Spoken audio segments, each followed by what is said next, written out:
Hi, I'm Brian Diefenbacher. I'm a second-year student. Mr. Buffett, it's great to see you again. I was on the trip to Omaha last month. Thank you for hosting us. My question is, how would you recommend an individual investor who follows the Graham and Dodd philosophy to allocate their capital today? Well, it depends whether they're going to be an active investor.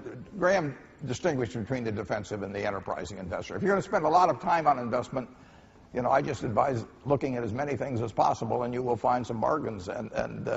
And when you find them, you have to act.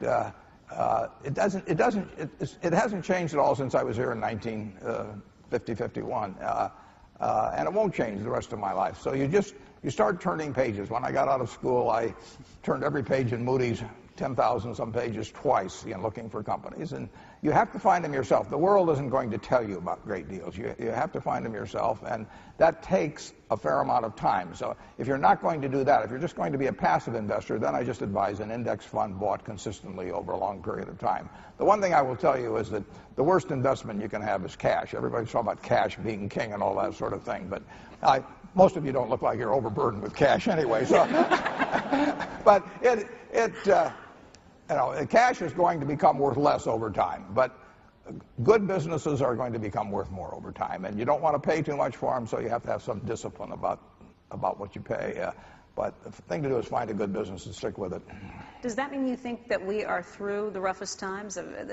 You'd always kept a cash hoard around, too. Well, we always keep enough cash around so I feel very comfortable and don't worry about sleeping at night. But it's not because I like cash as an investment. Cash is a bad investment over time.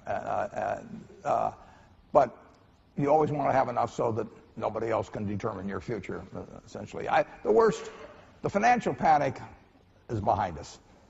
The economic spillout, which came to some extent from that financial panic, it's still with us. It will end. I don't know whether it'll end tomorrow or next week or next month or maybe a year, but it won't go on forever. And to sit around and try and pick the bottom, people were trying to do that last March, and you know, the bottom hadn't come in unemployment, the bottom hadn't come in business, but the bottom had come in stocks. So don't pass up something that's attractive today because you hope you're going to find something way more attractive tomorrow.